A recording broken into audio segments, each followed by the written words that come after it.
오늘 하나님께서 저에게 주시는 말씀은 누가복음 19장 1절에서 10절 말씀입니다.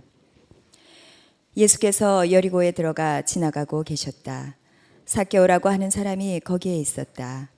그는 세관장이고 부자였다. 삭개오는 예수가 어떤 사람인지를 보려고 애썼으나 무리에게 가려서 예수를 볼 수 없었다. 그가 키가 작기 때문이었다. 그래서 그는 예수를 보려고 앞서 달려가서 뽕나무에 올라갔다. 예수께서 거기를 지나가실 것이기 때문이었다. 예수께서 그곳에 이르러서 쳐다보시고 그에게 말씀하셨다. 삭개오야, 어서 내려오너라. 오늘은 내가 네 집에서 묵어야 하겠다. 그러자 삭개오는 얼른 내려와서 기뻐하면서 예수를 모셔드렸다. 그런데 사람들이 이것을 보고서 모두 수군거리며 말하였다. 그가 주인의 집에 묵으려고 들어갔다. 삭개오가 일어서서 주님께 말하였다. 주님, 보십시오. 내 소유의 절반을 가난한 사람들에게 주겠습니다. 또 내가 누구에게서 강제로 빼앗은 것이 있으면 4배로 하여 갚아주겠습니다. 예수께서 그에게 말씀하셨다. 오늘 구원이 이 집에 이르렀다. 이 사람도 아브라함의 자손이다.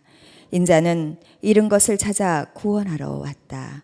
이는 살아계신 하나님의 말씀입니다. 네, 자리에 앉으시면서 인사합시다. 반갑습니다.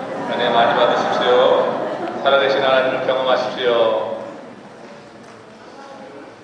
자, 우리는 지난 5주간 큰 기대, 또 어떤 그런 감동 가운데, 놀라움 가운데 추수감사절 맞이 40일 새벽 부흥성회를 진행해 왔습니다. 이제 한 주 남았습니다. 한 주 남은 이 추수감사절 부흥성회 위에 여러분들이 더 큰 은혜를 사모하시면서 절기 끝에 하나님 베푸시는 그 큰 은혜 가운데 여러분 함께 나가시기를 주의 이름으로 축원합니다. 제가 처음에 이 40일 새벽 부흥성회를 하겠다고 했더니 많은 분들이 우리 교회의 지리적 그 특수성 때문에 40일은 안 됩니다. 목사님 한껏 하시면 3주 하십시오. 그런데 제가 사실 밀어붙였습니다. 그리고 실제로 이 40일 동안 여러분들이 정말 놀랍게 은혜 가운데 참여하시면서 우리 40일 부흥성회를 함께 하나님께 영광을 돌리면서 이루어가고 있으니 너무나 감사한지 모르겠어요.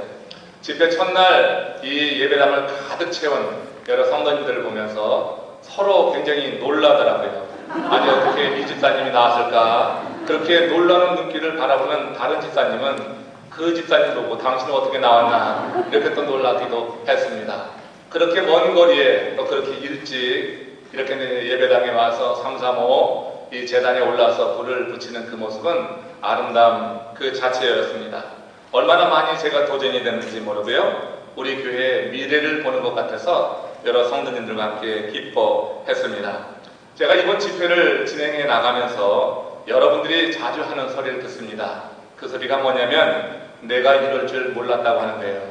내게 이런 그런 신실한 면이 있는지 몰랐다.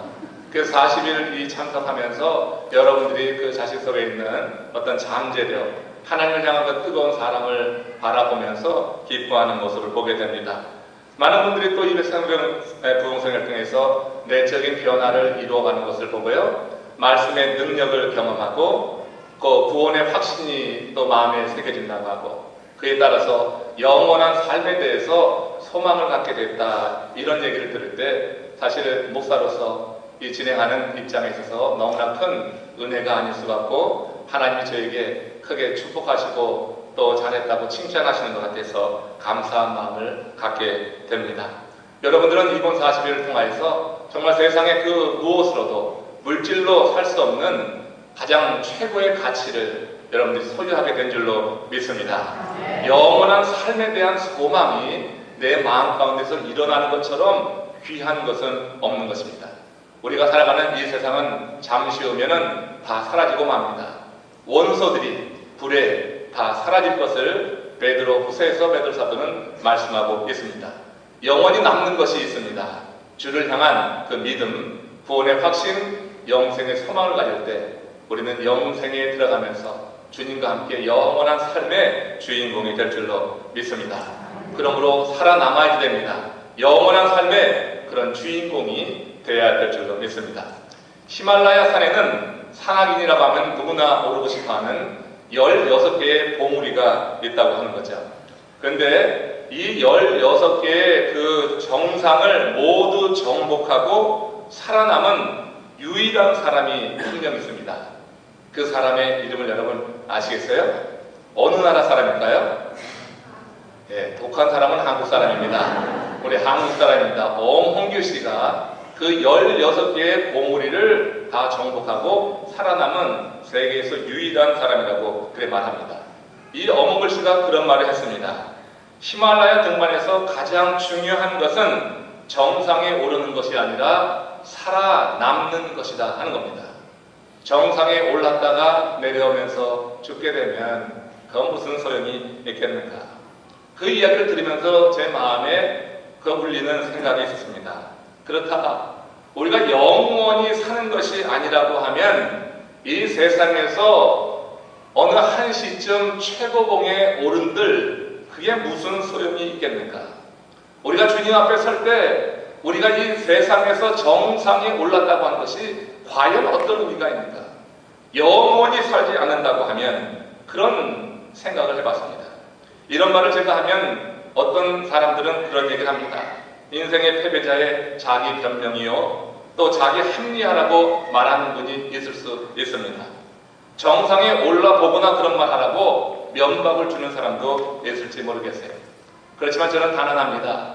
살아계신 하나님을 경험하고 내적인 변화를 이룬 사람이라고 하면 제가 하는 말을 이해하고 공감할 줄로 믿습니다. 그런 점에서 제가 말하는 이 말에 대해서 공감하시는 분 한번 아멘 해보세요. 한 절반 정도 되는군요. 나머지 절반 더욱더 정진하셔서 하나님의 은혜 안에서 정말 영원히 사는 그 은혜 안에 여러분들이 이 세상의 모든 삶을 영위하실 수 있기를 원합니다. 에베소서 5장 8절에 보면 사도 바울 하면은 어떤 면에서 최고봉에 올랐던 사람 가운데 하나입니다. 그런데 그가 이런 고백을 하는 거예요. 함께 읽겠습니다. 너희가 전에는 어두움이더니 이제는 주 안에서 빛이라. 빛의 자녀들처럼 행하라. 자, 여기서 어두움은 무지와 과오 그리고 악을 상징합니다. 반면에 빛은 진리와 의를 상징합니다. 즉 우리가 예수를 믿지 않았을 때 예수 바깥에 있을 때는 진리의 무지에서 어둠과 절망 가운데 살다고 하는 거예요. 근데 예수 안으로 들어오게 되면서 진리의 눈이 열려서 의의 길을 가게 되었으니 이제 빛의 자녀들처럼 살라고 하는 그런 말이 되는 겁니다. 여기서 빛의 자녀들처럼 살라 이 말이 의미가 있고요. 빛의 자녀들처럼 산다고 하는 것이 과연 어떤 의미인가 생각을 해봅니다. 이것은 인생의 정상, 세상 사람들처럼 어떤 정상만 바라보고 나가는 길에서 돌이켜서 이제는 영원한 삶을 바라보며 생명길로 나가라고 하는 게 인생의 정상 모든 사람이 원할 수 있습니다. 그러나 모든 사람이 오르지는 못합니다. 그리고 올랐다 할지라도 그 정상에서 영원히 있는 사람은 아무도 없습니다. 인생의 정상만 바라보고도 하던 그 발걸음을 돌이켜서 이제 영원한 생명이 있는 그 생명길로 향해 나가라고 하는 그런 말이죠. 그러니까 왜 빛의 자녀들처럼 산다고 하는 것은 바로 그런 의미가 있을 거예요. 왜 그런 거 하니? 우리가 생명의 빛인 예수 그리스도를 받아들였기 때문이다. 요한복음 8장 12절의 말씀을 가지고 우리가 해석할 수 있습니다. 같이 읽어봅니다. 나는 세상의 빛이니 나를 따르는 자는 어둠의 빛이 다니지 아니하고 생명의 빛을 얻으리라. 주님을 따르는 자는 생명의 빛을 얻었기 때문에 이제는 어둠을 다니지 않는다. 어둠에 다니지 않는다. 단지 세상의 정상만을 꿈꾸며 그 위에 오를 것만을 바라보고 나가지 않는다. 생명의 빛을 받았기 때문에 이제는 영원한 삶이 있는 그 길로 우리의 삶의 방향을 틀어나가는 것이에요. 그 길로 나가다 보면 하나님께서 필요에 따라서 세상의 정상에도 우리를 올려주시는 줄로 믿습니다. 하나님 받으실 영광이 있기 때문에 우리를 세상의 정상에 올려두신단 말이에요. 세상의 정상에 있으면서 영원한 삶을 함께 공유하는 것처럼 그것처럼 축복된 삶은 없는 거예요. 그러니까 하나님은 신실한 자를 택하셔서 그를 통하여서 받으실 영광이 있기 때문에 하나님은 우리 삶 속에서 우리를 높여 드셔서 정상에 이르게 하시는 그런 능력도 있으신 분인 줄로 믿습니다. 저는 죄인 된 우리 인간들이 주님을 만나서 구원받은 경험을 영적 광복을 맞이한 것에 비유하고 싶습니다. 자주 그렇게 비유합니다. 우리가 여러분 주님을 만나지 못했을 때 우리는 사단에 붙잡혀서 영적인 주권을 상실한 채 살아가고 있었습니다. 그것은 바울의 말처럼 어둠 속에서의 삶이었어요.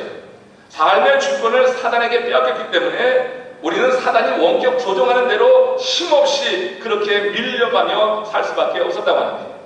우리가 주권을 잃어버렸던 일제 36년 동안 우리는 힘없이 그야말로 일제의 압제에 따라서 그들이 우리를 조종하는 대로 그렇게 살아갈 수밖에 없었던 것입니다. 이처럼 영적인 주권을 빼앗겼을 때 사단은 우리의 삶을 주장하기 시작했고 우리는 힘없이 그 사단이 주장하는 대로 살 수밖에 없었다고 하는데, 그래서 원하는 선은 행치 아니하고 원치 않는 악을 행하면서 단지 육적인 욕망에 따라서 살았던 것이 바로 우리들이라고 하는 것입니다. 그러나 이제 너희가 전에는 그렇게 어둠 속에 있었지만 이제는 주 안에서 빛이라, 이젠 빛의 자녀들처럼 행하라고 바울이 권면하고 있는 겁니다. 여러분, 세상에 많은 사람들이 어둠 속에 있으면서 그 어둠에 있는지도 모르고 자연스럽게 너무 편안하게 사는 사람들이 있습니다. 전혀 부자유하지 않게 살아가는 사람들이 있어요. 이런 인생의 실상을 도스토옙스키라고 하는 유명한 세계적인 소설가가 그의 소설 대심판관에서 이런 모욕적인 말로 지적을 합니다. 대심판관이 예수님을 앞에 두고 예수님을 신문하면서 하는 말입니다. 뭐라고 하냐면, 너는 인간을 너무 존귀한 존재로 과대평가하고 있구나. 인간은 빵만 쥐어주면 누구에게나 복종하는데 자유가 무슨 가치가 있단 말이냐. 인간에게 자유를 주어도 결국 그 자유를 발 아래 내동댕이 치고 다시 노예로 삼아달라고 애걸복걸할 것이다. 이 대심판관이라고 하는 책에서 그 도스토옙스키는 인생의 실상을 바로 본 것입니다. 어둠 가운데 살아가는 인생의 실상을 바로 본 거예요. 어둠 가운데 살아가는 사람들에게는 자유가 소용이 없습니다. 자유의 가치를 모릅니다. 그저 빵만 쥐어주면은 누구에게나 복종한단 말이에요. 세상에 많은 사람들이 빵만 쥐어주면은 자기 모든 것을 다 팔아버립니다. 영혼을 팔아버리면서 살아가는 사람들이 많이 있습니다. 그러나 여러분, 이제 우리는 그런 어둠 가운데 있지 않고 빛 가운데 있어요. 그래서 이제 빛의 자녀들을 행하라고 하는 것은 그렇게 빵에 의해서 좌지우지되는 인생이 아니라 그 빛의 자녀답게 하나님의 말씀에 따라 살아가는 것이 우리가 살아가야 될 그런 삶이라고 했습니다. 세상에 많은 사람들이 정말 이렇게 그 대심판관에서 심판관이 지적하고 바로 말한 것처럼 세상의 어둠 가운데 있는 사람들은 그렇게 살고 있다고 하는 것을 우리는 인정할 수밖에 없습니다. 그렇지만 모든 사람이 그렇게 사는 것은 아니라고 하는데, 본문에 등장하는 이 삭개오는 그런 삶에서 벗어나고 싶었습니다. 그래서 몸부림치고 있는 그런 사람으로 여기 나타나고 있습니다. 그는 부자였습니다. 세관잡으로 돈은 정말 남부럽지 않게 버는 부자였습니다. 부자였는데 행복하지 않았어요. 그는 행복하지 않을 뿐 아니라 불행하다고 느끼고 있었고, 심지어는 깊은 고독 속에서 말할 수 없는 고통을 당하고 있던 사람이 삭개오라고 하는 것입니다. 인간은 사회적 동물이라고 하는데 그는 군중 가운 속에 살아가지만 정말 철저한 고독을 느끼면서 그는 고통스러워 했다고 하는데, 그에게 자신을 염려해서 찾아오는 사람도 없었습니다. 그 마음을 헤아려서 말을 걸어오는 사람조차 없었습니다. 그의 아픔과 분노와 감정을 이해해주는 그런 사람이 없었어요. 물론 기쁨을 함께 하려는 그런 사람도 없었습니다. 그는 철저하게 혼자였습니다. 그의 주변 사람들은 모두 이해관계로 엮어진 비즈니스 파트너들 뿐이었다고 하는데, 그는 세리들과만 만났습니다. 그건 비즈니스 파트너지 그건 진정한 친구라고 볼 수가 없어요. 그 마음속의 이야기를 그 누구와도 나눌 수 없는 철저히 고독한 삶을 이 삭개오는 살고 있었다고 하는 거예요. 저는 우리 교회 남성 우리 큐티반을 제가 강조하고 있습니다. 우리 남자 성도님들 정말 마음속에 있는 얘기를 어디도 내놓고 얘기하지 못하는 그런 분들이 많이 계십니다. 집에서도 그 얘기를 들어주지 않는 그런 일들이 있어요. 내 마음속의 이야기를 한번 쏟아놓고 하나님의 말씀에 비추어서 내 삶을 한번 치유해 본다고 하는 것은 굉장한 은총이라고 여깁니다. 그래서 남수 큐티반을 강조하고 있는데, 여러분 3, 4, 5 모여서 뜻이 맞는 분들이 하나님의 말씀을 대면하면서 같이 여러분 이 군중 속에서 고독 가운데 여러분 고통스러워하지 마시고 여러분들의 마음을 토로해 놓으면서 마음을 나눌 수 있는 친구를 발견할 수 있기를 원합니다. 이 삭개오는 그렇게 혼자였어요. 철저하게 버려진 것 같았어요. 비즈니스 파트너가 그에게 위로가 될 리가 없었어요. 그는 부자였지만 정신적으로는 절대 빈곤 가운데 있었다고 하는 것입니다. 여러분, 사람에 대한 그리움은 가끔 정신질환을 일으킨다고 하는 그런 연구 보고가 있습니다. 예수님을 만나기 이전 삭개오의 상태가 그런 것입니다. 그는 숨막히는 이 현실 가운데서 구원받기를 원했습니다. 그의 갈망은 누군가로부터 예수라는 사람의 소문을 듣게 되면서 더욱더 강렬하게 되는 것입니다. 예수님이 어떻게 소개되냐면 세리와 죄인들의 친구라고 그렇게 소개되는 거예요.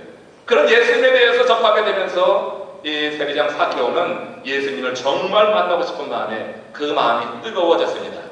그의 이 결심은 적어도 자신에게 있어서는 죽고 사는 문제만큼 절실했다고 하는 거예요. 세리장이라고 하는 그 신분은 문제가 되지 않았습니다. 중년의 나이를 내세워서 체면을 지키면서 몸을 도사릴 그런 상황도 아니었어요. 그의 심정이, 그의 마음이 그렇게 절박했다고 하는 거예요. 그래서 세리장 삭개오는 길가로 과감하게 나서게 됩니다. 이미 그 길가에는 많은 군중들이 나와서 예수님이 그 여리고를 지나는 것을 알았기 때문에 많은 사람들이 양길에 도로에 정립해 서서 예수님을 기다리고 있었습니다. 그 군중들은 삭개오에 대해서 극도의 적대감을 갖고 있는 사람들입니다. 군중들의 생각에 삭개오는 같은 동족 유대인이지만 로마 정부의 앞잡이가 되어서 그들의 피 같은 돈을 갈취해가는 흡혈귀로 여길 만큼 그렇게 군중들의 감정이 좋지 않은 그런 사람이었습니다. 그런 좋지 않은 이런 정말로 어려운 상황 속에서 삭개오는 이 살벌한 분위기에도 불구하고 예수를 만나고자 하는 그 열망, 예수를 만나야지 내 인생의 문제가 풀어질 것이다 하는 그런 생각이 있었기 때문에 그런 살벌한 상황 속에서 그 자리로 나간 것입니다. 그의 심정이 그렇게 절박했다고 하는 거예요. 그런데 길가로 나온 삭개오는 실제적인 문제에 직면하게 되는 거예요. 이건 여러분 결심의 문제가 아니라고 하는 거예요. 결심을 하고 길가로 나갔는데 이제 그가 닥친 문제는 이건 실제적인 문제였어요. 현실의 문제였다고 하는 거예요. 누가복음 19장 3절에서 그 현실의 문제를 이렇게 설명합니다. 함께 읽겠습니다.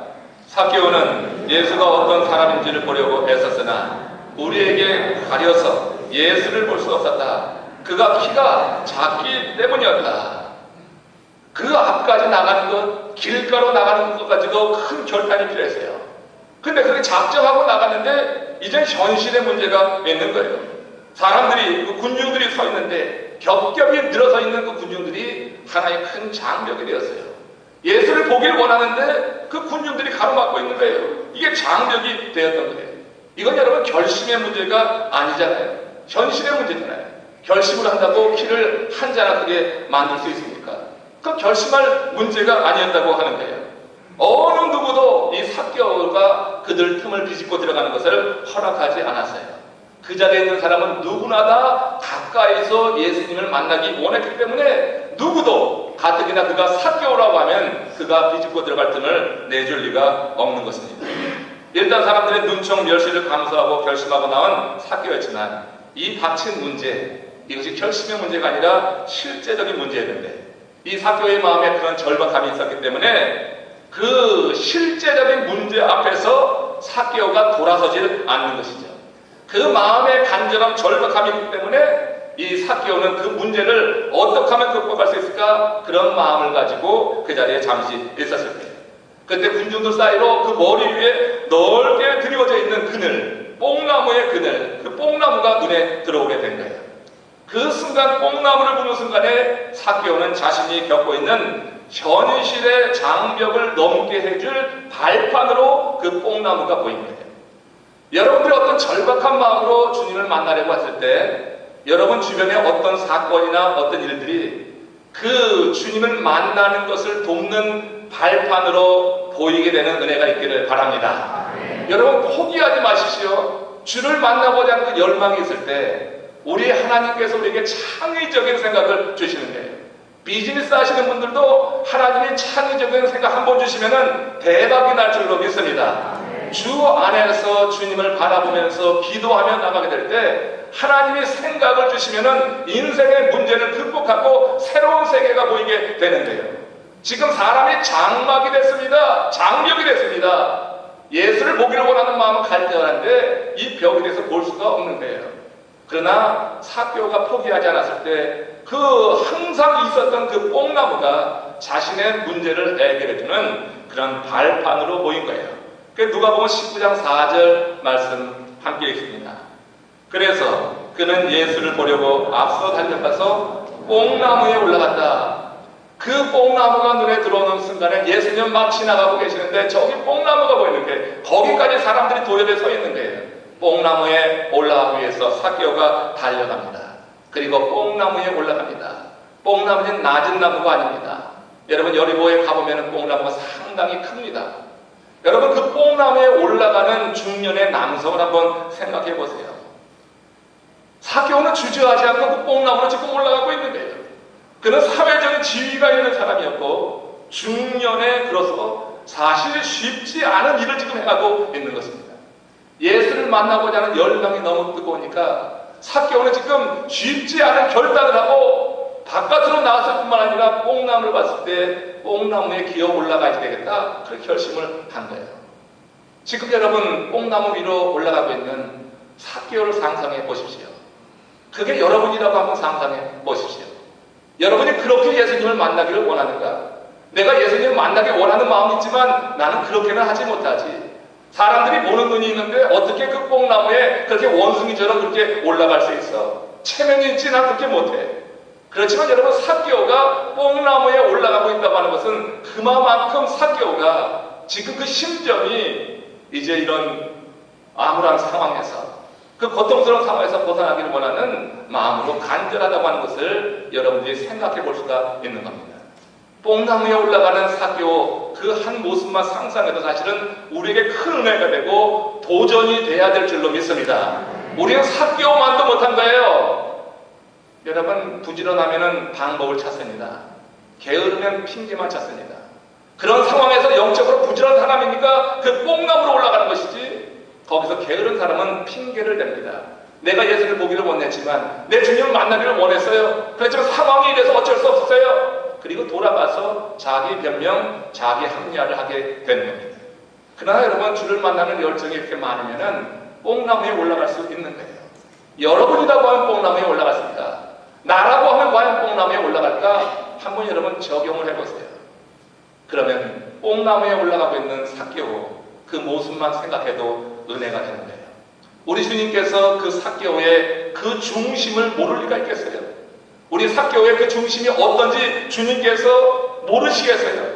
주님은 그 중심을 아셨습니다. 그래서 주님이 그 삭개오를 봤을 때 이렇게 말씀하십니다. 누가복음 19장 5절에서 주시는 말씀이에요. 함께 읽겠습니다. 예수께서 그곳에 이르러서 쳐다보시고 그에게 말씀하셨다. 삭개오야 어서 내려오거라. 오늘은 내가 내 집에 묵어야 하겠다. 지금 말씀드린 대로 삭개오는 정말 쉽지 않은 결단을 한 거예요. 길가로 나오는 것도 그렇고 길가에 나와서 사람이 인해 장막이 돼서 예수님을 볼 수 없게 됐을 때 뽕나무에 기어 올라가는 것도 그렇고 삭개오로서는 쉽지 않은 결단을 했다고 하는 것을 여러분 기억하셔야 돼요. 그런 삭개오가 주님의 눈에 들어왔어요. 주님은 그 중심을 보셨어요. 그리고 그에게 즉각 말씀하십니다. 너 거기 왜 올라갔느냐 그렇게 묻지 않아요. 왜? 주님은 이미 알고 계셨기 때문에. 저가 나를 만나기를 원하는구나. 저가 고독하고 외롭구나. 저가 내 말을 듣기를 원하는구나. 주님께서 그 중심을 알았어요. 그 삭개오를 보자마자 왜 올라갔느냐 그런 말 하지 않고 바로 말씀하십니다. 삭개오야 어서 내려오너라. 오늘은 내가 내 집에 묵어야 하겠다. 이 말씀이요 얼마나 큰 은혜가 되는지 제가 이번에 말씀을 준비하면서 또다시 깨닫게 되었습니다. 쉽지 않은 결단하고 뽕나무를 오른 삭개오를 위해서 우리 우리 주님도 지금 쉽지 않은 결단을 하고 계시다고 하는 거예요. 뽕나무에 오른 삭개오 쉽지 않은 결단했습니다.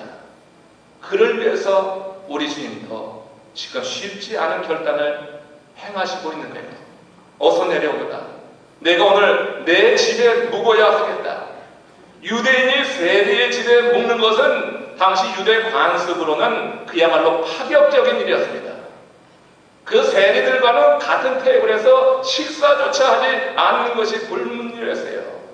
식사를 하다가는 그 정통 유대 사회에서 완전히 왕따당하는 거예요. 그러니까 여러분, 베드로도 그렇게 여러분 그 큰 사도도 이방인과 식사하다가 다른 유대인들이 오니까 아닌 것처럼 하면서 그 자리를 뜬 내용이 사도행전에 기록되어 있잖아요. 그만큼 이 죄인들 세리들과 함께 한다고 하는 것은 파격적인 일이었습니다. 근데 주님께서 그 세리의 집에 들어가서 유숙하겠다고 하는 거예요. 저는 이것을 그 삭개오가 쉽지 않은 결단을 했기 때문에 주님께서도 그를 위해서 쉽지 않은, 그야말로 사람들에게 지탄을 받을 만한 그런 일을 지금 주께서 행하시고 있다고 하는 거예요. 삭개오는 뛸 듯이 기뻤습니다.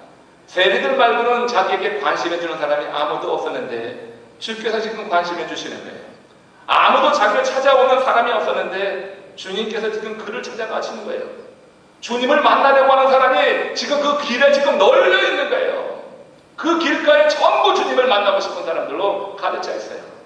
할 수만 있으면 주님을 1대1로 대면해서 주님과 대화하고 주님으로부터 무슨 말씀을 듣길 원하는 사람들이 거기에 널려 있어요. 그렇게 많은 사람들이 거기에 있어요. 그런데 그 주님께서 지금 삭개오를 만나 주겠다고 하는 거예요. 아무도 말을 걸어오지 않던 자신에게 예수님이 먼저 말을 걸어 오신 거예요. 여기 여러분, 이 삭개오가 얼마나 큰 감동이 됐을까? 예수님은 지금 삭개오에게 이런 기쁨을 주기 위해서 사람들의 비방을 감수해야 됐다고 하는 거죠. 확인해 봅시다. 누가복음 19장 7절입니다. 같이 읽겠습니다. 사람들이 이것을 보고서 모두 수근거리며 말하였다. 그가 죄인의 집에 묵으러 들어갔다. 지금 사람들이 지금 수근거리는 거예요. 비방하는 거예요. 비난하는 거예요. 어찌 유대인이 저 죄인의 집에 묵으러 들어갈 수 있는가? 유대인이 어떻게 이 일을 행하는가? 사람들이 수근거리는 거예요. 여러분, 우리가 어떤 일을 하려다 하다가도 사람들이 막 수근거리고 뭐라고 조롱하고 비난하면 움찔하잖아요. 그 일을 해나가지 못하잖아요. 웬만한 담력까지 갖고는 그 일을 해나갈 수 없는 거 아니에요. 지금 이 유대 사회에서 이 예수님의 유대인이 세리의 집에 들어가서 묵는다고 하는 것은 사람들이 이렇게 수근수근거리고 비난하고 어떻게 보면 그 사회에서 완전히 왕따가 될 수 있는 그런 상황인데, 그런데 주님은 사람들의 수근거림, 사람들의 모든 그 소리에 대해서 상호하지 않으셨어요. 사람들이 자신을 비방하는 것보다 한 죄인이 회개하고 기뻐하는 것을 더 보기 원하셨기 때문에 그 집에 들어간 줄로 믿습니다.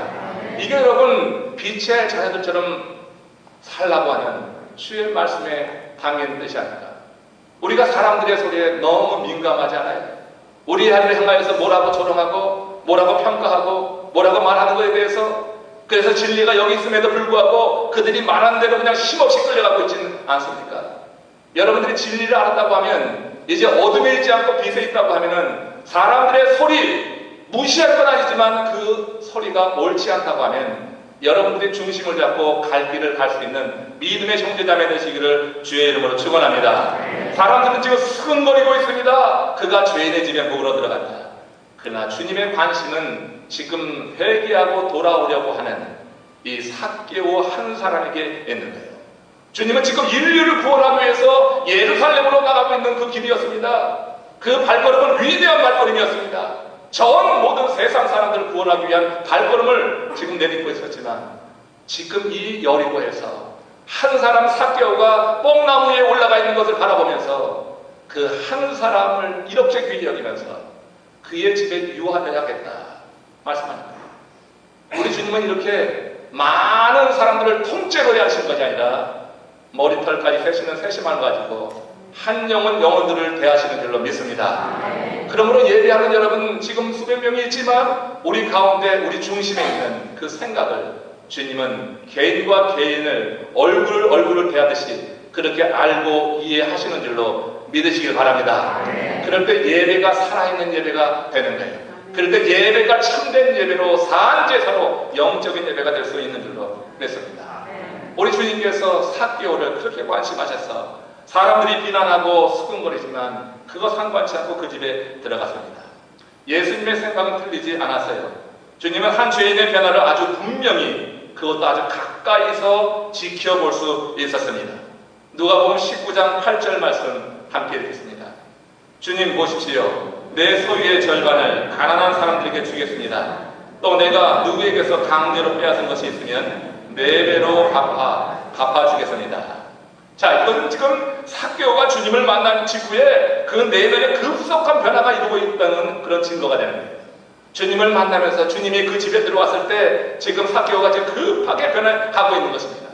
주님이 집에 들어왔을 때 기뻤습니다. 뛸 듯이 기뻤습니다. 그 주님과 함께 있으면서 금방 이 삭개오의 마음속에 내적인 변화가 일어나고 있는 거예요. 내가 가난한 자에게 내 소유의 절반을 팔아서 주겠습니다. 누구에게 내가 강제로 빼앗은 것이 있으면 4배로 갚겠습니다. 여러분, 이런 결단은 쉬운 것이 아닙니다. 지금 주님이 삭개오의 집에 들어가서 뭐 강요를 했습니까? 위협을 했습니까? 설득을 했습니까? 그런 거 아니에요. 그냥 삭개오의 집에 들어간 거예요. 그의 집에 들어갔는데 그와 함께 하는 그 시간에 이 삭개오는 그 마음이 감동이 되니까 그냥 이런 결단을 하고 있는 거예요. 위협하지 않았어요. 강요하지 않았어요. 권고도 하지 않았어요. 이전에 여러분 언젠가 한 부자 청년 관원이 예수님께 나와서 내가 주님을 따르겠다고 했을 때 그때 주님께서 뭐라고 하신지 기억하시죠? 내 소유를 다 팔아 가난한 자에게 다 나눠주고 나를 따르라 했을 때 그때 어떻게 했어요? 그때는 이 청년이 근심하며 그냥 돌아갔다고 했어요. 주께서 권고한 적도 있어요. 근데 권고했을 때 사람의 마음이 움직이는 것이 아니라 여기 보니까 삭개오에게는 그런 권고가 없습니다. 그런데 삭개오가 내적인 변화가 이루어지게 되니까 스스로 결단하게 되는 거예요. 삭개오는 주님께서 사람들의 비난을 무릅쓰고 자신의 집에 묵기로 한 것을 알고 있었습니다. 삭개오도 유대인입니다. 그렇기 때문에 주님께서 한 그 결단, 자기도 쉽지 않은 결단을 했지만 주님이 자신의 집에 들어와서 묵겠다고 하신 그 말이 어떤 의미인지 삭개오는 잘 알고 있었어요. 사람들의 그런 비난이 있지만, 사람들의 그런 조롱이 있지만, 사람들이 그를 정말 그렇게 이상한 시선으로 바라보지만 자신의 집에 들어와서 묵기로 하신 주님의 그 말씀, 그리고 실제로 그 집에 들어갔을 때 그 모습을 보고 삭개오는 감동한 거예요. 마음의 감동이 일어나니까 뭐라 하지 않아도 삭개오가 이런 결단이 가능했다고 하는 것입니다. 주님을 만났는데 그 주님의 상황을 아니까 저 유대인이, 저 예수님이 어떻게 내 집에 들어오시나, 사람들이 이렇게 수근거리는데 찾아오신 그 주님을 맞이하면서 큰 감동이 일어나면서 가치관이 바뀌게 되는 겁니다. 급속하게 내적인 변화가 일어나게 되면서 가장 첫 번째 그가 보인 리스판스로, 내 삶을 답답하게 하고 내 삶을 이렇게 외롭게 한 것이 바로 이 물질이구나 하는 것을 그는 깨닫게 되면서 자발적으로 주님 앞에 헌신을 다짐하고 있다고 하는 겁니다. 16세기 일본의 역사에는 우리 입장에서 원수지만 일본 사람들의 입장에서는 영웅적인 대표적인 세 인물이 있습니다. 그 사람이 누구냐면 오다 노부나가, 도요토미 히데요시, 도쿠가와 이에야스라고 하는 사람입니다. 이 세 사람은 일본 사람들에게는 영웅입니다. 우리에게는 왼수입니다. 근데 이 세 사람에 대해서 한 일본 역사가가 그들의 성품을 이렇게 평가한 적이 있습니다. 오다 노부나가는 울지 않는 새는 죽여버리는 사람이다. 새가 울지 않으면 죽여버립니다. 도요토미 히데요시는 울지 않는 새는 울도록 만든다. 구분이 가시죠? 도쿠가와 이에야스는 울지 않는 새도 울 때까지 기다린다 하는 겁니다. 이는 오다는 불같은 성격이고 도요토미는 집요한 성격이라고 하는 거죠. 도쿠가와는 인내심이 많은 성격의 성품의 사람이라고 하는 거예요. 이 세 사람의 영웅이 지금의 일본의 토대를 마련했다고 하는 겁니다. 여러분, 여기서 제가 주님의 모습을 생각해 봅니다. 주님은 사케오에게 그의 재산을 사회에 환원하라 위협하거나 설득하지 않았다니까요. 지금 내가 어떤 상황에서 네 집을 방문하는지 알지? 그렇게 말하면서 내가 이렇게 결단하고 네 집을 방문했으니 너도 하나는 좀 결단해야 되지 않겠냐? 네 재산 절반 팔아서 가난한 자에게 나눠줘라. 터세한 것이 있으면 4배 갚아라. 그렇게 강요하거나 위협하거나 설득한 게 아니라고 하는 거예요. 다만 사람들의 비난에도 불구하고 예수님께서 그냥 그와 함께 있는 길을 택함으로 인해서 사케오를 지금 감동케 하였다고 하는 거예요. 그 감동한 그 마음에서 사케오는 마음을 열고 이웃을 생각하면서 지금 울고 있는 거예요. 이전에는 울지 않았습니다. 이전에는 이웃을 보면 울지 않았습니다. 가난한 자를 보면 울지 않았습니다. 그런데 주님께서 그런 상황에서 자신을 방문하고 만나 주신 이것을 그는 절감하면서 스스로 우는 겁니다. 주께서 강요하지 않았지만 스스로 울게 하는 능력이 주님께 있는 거예요. 우리가 여러분 주님을 제대로 만나면 우리의 심령에도 그런 은혜가 임할 줄로 믿습니다.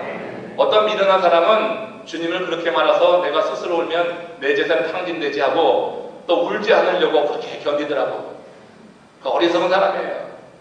여러분, 주님께서 여러분 눈에서 눈물을 뺄 때는 그냥 몸을 맡기시고 하염없이 한번 울어보시기를 바랍니다.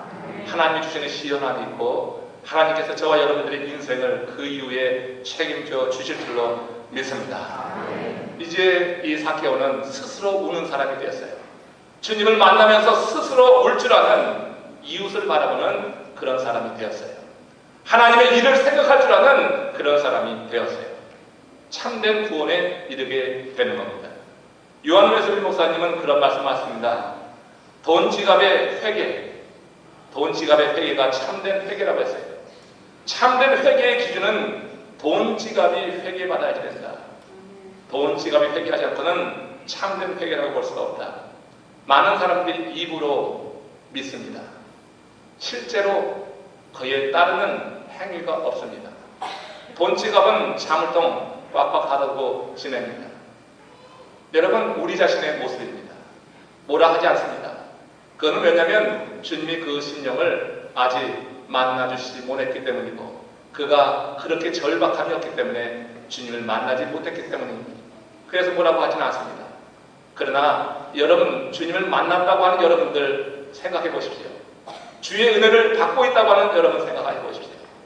여러분, 돈 지갑의 회개 없이는 참된 회개 이룬 것이다 볼 수가 없다. 그만큼 물질을 내려놓는 것이 쉬운 일이 아니라고 합니다. 그러나 주님은 진정 만났다고 하면은 내적인 변화를 이루게 되어서 이 물질의 벽도 넉넉히 넘을 수 있는 줄로 믿습니다. 사케오도 전혀 울지 않는 사람이었어요. 그러나 주님을 만났을 때 사케오는 이제 스스로 울면서 그 귀하게 생명줄처럼 여겼던 그 물질을 내려놓는 이런 결단을 하고 있는 것을 보게 됩니다. 주님께서 이런 사케오를 향해서 이제 선포하시는 말씀 한번 들어보십시오. 상당히 의미가 있습니다. 누가복음 19장 9절 말씀입니다. 시작. 예수께서 그에게 말씀하셨다. 오늘 구원이 이 집에 이르렀다. 이 사람도 아브라함의 자손이로다. 사케오가 이 말씀을 듣게 된 그 시점이 중요한 거예요. 언제 주님께서 사케오에게 이 말씀을 하셨냐? 이 말씀을 하신 것은 사케오가 빛 대신 주님을 만나면서 어둠을 청산하고 내적인 삶의 변화를 이루는 과정 속에서 그 증거로 소유의 절반을 가난한 자에게 내가 주고 토색한 것이 있으면 4배로 갚겠다고 다짐을 하고 결심하고 그것을 공개적으로 말한 그 이후에 주님께서 이 말씀을 하신 거예요. 그러니까 사케오에게 구원이 이르게 된 시점이 언제입니까? 예수님이 방문했을 때 그때는 그냥 사케오가 기뻤어요. 외로운 자신을 찾아준 그 사실로 기뻤어요. 그렇지만 구원의 기쁨은 아니었어요. 그러니까 주님을 만나면서 주께서 어떤 마음으로 자기 집을 찾은지 알고 그가 크게 감동하고 내적인 변화를 이루게 되면서 이렇게 물질의 벽을 넘게 되었는 그 순간에 하나님께서 이런 선포를 하신 거예요. 오늘 구원이 이 집에 이르렀다. 이 사람도 아브라함의 자손이다. 결국 우리는 이 본문을 통해서 물질을 어떻게 사용하느냐에 따라서 우리의 구원이 결정될 수 있다는 사실을 우리가 알 수 있습니다. 믿음은 우리의 행위를 통해서 확증이 된다고 하는 건데, 빛의 자녀답게 산다고 하는 결정적인 기준 가운데 하나가 바로 이 물질의 벽을 넘는 것이다. 세상에 내가 그렇게 귀히 여기던 그런 세상의 줄을 끊고 주께서 원하시는 이 길을 나갈 수 있다고 하면 그 사람의 구원은 확증된 것이라고 볼 수 있을 것입니다. 일생을 살면서 남는 것은 우리들이 모은 것이 아니라 우리들이 준 것이라고 하는 그런 말이 있습니다. 저 케냐에 40대 중반의 안과 의사가 있었습니다. 이 안과 의사는 대통령도 만나려고 하면은 며칠을 기다려야 할 만큼 유명한 의사였다고 합니다. 근데 그가 어느 날 그 모든 것을 내려놓고 전염병, 풍토병 환자들이 가득 찬 한 깡총 마을로 들어갔습니다. 그의 모습을 안타깝게 지켜보던 한 지인이 그에게 물었어요. 당신은 그렇게 유명한 의사인데 왜 아무도 알아주지 않는 이런 험한 곳에서 일하고 있습니까? 이 질문에 그 안과 의사가 하는 대답입니다. 내가 가지고 있는 기술, 재능을 돈 버는 데만 쓰는 것은 너무 아깝잖아요. 그리고 무엇보다 이 일이 내 가슴을 몹시 뛰게 하기 때문입니다. 저는 그 뒷구절이 제 마음에 와 닿았습니다. 그는 그 깡촌에 들어가서 그렇게 의료 봉사하는 그 일이 그의 가슴을 뛰게 한다고 했어요. 우리 교회 신권사님도 매년 요셉병원 한국에 나가서 그 불황자들 없는 분들을 위해서 10년 동안 그 일을 하면서 아마 이 말을 이해하실 거예요. 여러분, 가슴을 뛰게 하는 일을 한다고 하는 것, 이거 얼마나 행복한 일인가. 세상에 여러분들 직장에 나가면서 비즈니스에 가면서 정말 여러분 가슴이 뛰고 있습니까? 가슴이 뛴 적이 있기나 합니까? 내가 주어진 일을 하는데 내 가슴이 막 뛰어. 이것처럼 행복한 일이 어디 있을까? 이것처럼 행복한 일이 어디 있을까? 참된 행복은 내가 하는 그 일에 내가 지금 가슴이 뛰는 거예요. 내 가슴이 뛰는 거예요. 세상에 가슴 뛰는 일을 하는 사람보다 더 행복한 사람은 없을 것이다. 비록 돈은 좀 덜 벌어도 내가 그 일 하면서 가슴이 뛴다고 하면은 여러분 이 인생 순식간에 지나가는 건데 그 돈 쌓아서 뭐 할까요? 가슴 뛰는 일에 내가 힘써 나간다고 하면 그건 정말 얼마나 행복한 일이 될 것인가. 저는 여러분 가끔 하나님께 감사합니다. 제가 목회하면서 가끔 가슴이 뛰어. 가끔 가슴이 뛰어. 제가 여러분 이번 40일 부흥성회를 진행하면서도 몇몇 번을 보고는 가슴이 뛰어요. 감사해요. 감사해요. 여러분 목회하면서 성도들의 변화를 보는 것처럼 큰 기쁨이 없습니다. 그거는 뭐로도 살 수 없는 기쁨이에요. 여러분들의 삶의 주의 말씀 안에 붙잡혀서 어떻게 하든지 하나님의 말씀을 듣고자 하는 그런 마음으로, 그런 열정으로 그렇게 나오는 것을 보면은 제 마음, 가슴이 막 뛰는 거예요. 40일 여러분 매일같이 말씀 전하는 것은 사실 쉬운 일은 아니에요. 40일 동안 전한 말씀은 1년치 주일 설교 내용과 같아요. 그렇지만 여러분 내 마음에 그런 열망을 가지고 뜨거운 마음을 가지고 말씀을 사모하러 나오는 여러분들을 볼 때 가슴이 뛰기 때문에, 마음의 기쁨이 있기 때문에 그 힘든 일을 계속하게 되는 거예요. 여러분들이 하는 일들, 여러분들이 매일 출근하는 그 직장과 비즈니스 나갈 때마다 정말 하나님의 은혜로 정말 하나님을 제대로 만난다고 하면 내적인 변화를 이루어서 그것이 그냥 돈 보는 그런 장소만이 아니라 하나님의 일을 이루는 그런 그야말로 미천을 보는 그런 장소가 여긴다고 하면 아마 그 일을 하면서 가슴 뛰지 않을까. 사랑하는 성도 여러분들, 삭개오를 생각해 보셨어요? 삭개오가 재산의 절반을 가난한 자에게 다 나눠 주었을 것입니다. 터색한 일이 있으면 그가 인식하지 못했지만 4배로 갚아 주었을 것입니다. 그럼에도 불구하고 삭개오의 가슴은 분명히 뛰었을 것이라고 저는 확신을 합니다. 내적인 변화를 이루어서 주님 앞에 주의 뜻을 이루면서 살아갈 때, 이제 세상의 정상이 아니라 이런 영원한 삶을 바라보면서 생명의 길로 한 발짝 한 발짝 나아갈 때, 그리고 내가 만나는 그 한 영혼들에게 정말 희망을 주고 소망을 주는 그런 존재로 내가 서 있을 때, 여러분들의 삶에도 매일같이 일상 속에서도 가슴 뛰는 일이 주의 은혜 가운데서 있게 될 줄로 믿습니다. 이번 한 주간 남아있는 이 40일 마지막 이 시간, 여러분들에게 도전을 합니다. 한번 같이 참여하시면서 그 가슴 뛰의 현장에서 주님을 찬양하고 주의 은혜를 더욱더 사모하시기를, 그래서 참된 감사로 돌아오는 감사 주일에, 추수감사 주일에 정말 기쁨으로 하나님께 우리 나와서 경배하기를 주님의 이름으로 축원합니다. 다 함께 고개 숙여서 오늘 말씀을 생각해 보십시오. 주어진 말씀 생각하면 참 부끄럽지 않습니까? 우리는 삭개오만도 사실은 못합니다. 삭개오처럼 주님을 만나고자 하는 열망이 있어서 우리가 뽕나무 위에 올라가려고 하는 그런 마음을 한 번이라도 가져봤나? 대충 뭐 이래도 좋고 저래도 좋고 뭐 이런 식으로 신앙생활 한 것은 아니다. 주님을 만나는 그 열정이 너무 뜨거워서 아무리 어려운 현실 상황 내 앞에 장애가 있지만 주님 만나기 원합니다. 은혜를 구하며 나가본 적이 있는가? 그런 사람들 하나님은 기뻐하시겠죠. 그들을 위해서는 주님께서도 많은 것을 포기하시면서 우리와 함께 하십니다. 사람들의 비난, 수은거림을 뒤로하고 삭개오와 함께 하신 그 주님을 만나시기 원하십니까? 삭개오 같은 그런 절박함이 있는가? 먼저 질문해 보시기 바랍니다.